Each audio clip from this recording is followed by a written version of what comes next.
I'm Katie Pullen. I'm a brand marketing manager with Case Construction Equipment. The two machines we have here today are our DV36 and our DV36. It's our two different size ranges. So the DV23s are smaller frame, small DVs, and by DVs I mean double drum vibrating machines. And then our 36 is partnered with our 45 for the larger frame design machines.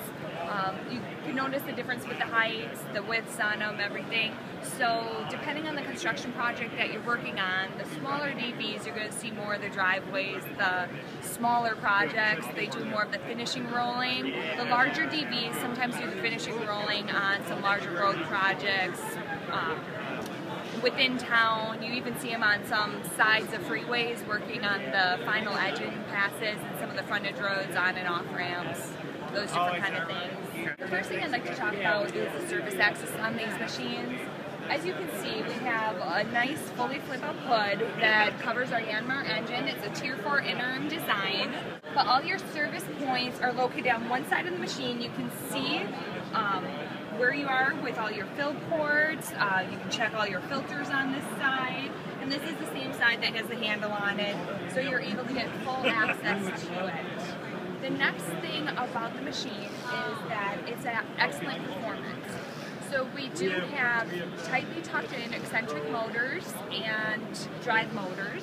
So each drum has its own drive motor, each drum has its own eccentric motor, and we are able to have very high curb clearances. We have the highest centrifugal forces, so if you are doing a more coarse aggregate type of asphalt, or even if you're trying to do a base layer with a double drum machine, you do get better compaction depths with higher centrifugal forces. But then we do also have adjustments where it's going to have lower forces, lower amplitudes, and higher frequencies for doing those finishing passes. You have the choice of having it as a static drum. You can use it where you only have the front drum vibrating, or you can have both drums vibrating.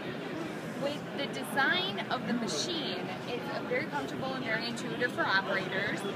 So you have a slightly offset design. It's about 40 millimeters or about 2 inches offset. So the drums, as I mentioned, you already have the high curb clearances, but a lot of times when you're doing the final compaction in a parking lot especially, you already have the concrete curbs poured, and you have to compact up to the edge of those. And operators mainly want to have one drum that they have to watch. So with the offset, if they have the front drum being closer to the curb, they can watch that drum and know that they're 2 inches away on the rear without having to worry about it catching and chipping that concrete. So it's a really nice feature, and then it also does give you very tight turning radiuses. So as you're going around the edge of that, because a lot of the concrete, especially in the parking lots, is kind of a loop where you have parking spots and then you have drive-through areas of them. So you want to be able to have a nice tight turn, and you want to be able to follow that. So that's another very important piece of the puzzle. Operator comfort, everything's right at the operator's fingertips. It's a very intuitive design console. Our integrated operator lever is a drive lever, so push forward to go forward, bring it back to go back. We do have the soft start and stop option on this machine. It's a standard feature. It means that if it's activated, that when you come back to neutral, it's going to have a nice smooth stop as it comes forward, so you don't need to worry about shoving that asphalt in front of you and doing any damage to it. It'll slowly coast to a stop.